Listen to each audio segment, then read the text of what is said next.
In case I don't see ya, good afternoon, good evening, and good night. This has been my go-to greeting for the past 30 years. My name is Truman Burbank. I live on Seahaven Island, a sunny little town by the ocean. I used to think everything here was a gift from God, a gentle wife, friendly neighbors, nice co-workers, and I knew every single person in town. Until one day, a stage light labeled Sirius fell right in front of me. In that moment, something clicked in my mind. I started thinking back to little details in my life. The radio suddenly switched frequencies and gave a play-by-play of my driving route. Rain poured down, only on the tiny patch of sky above me. Behind the elevator doors, instead of gears and machinery, it looked more like a backstage where actors were resting. I began to doubt if this world was even real.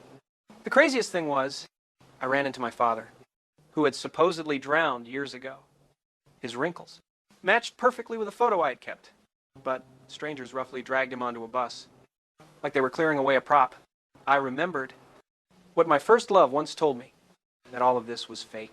I used to think she was crazy, until I noticed the way my buddy held a beer can, perfect like an ad model. Turns out my life had already been cut together into a never-ending reality show. 7 billion people watching my every emotion. Even my privacy was just another display in a shop window. I wanted to escape, but no matter which way I went, something would happen to keep me from leaving the island. I tried to fly out, but was told all flights were sold out. I tried taking a bus, and it mysteriously broke down. I looked into those familiar faces. They stared back in panic, like they were watching a puppet go off script. I realized they were not my friends, not my family. They were just actors, and I was the only real person in this world. The only prisoner. I found a boat, fought my fear of the ocean, and sailed straight into the raging storm, heading for the edge of the sea, when the bow of the boat crashed into that blue sky backdrop.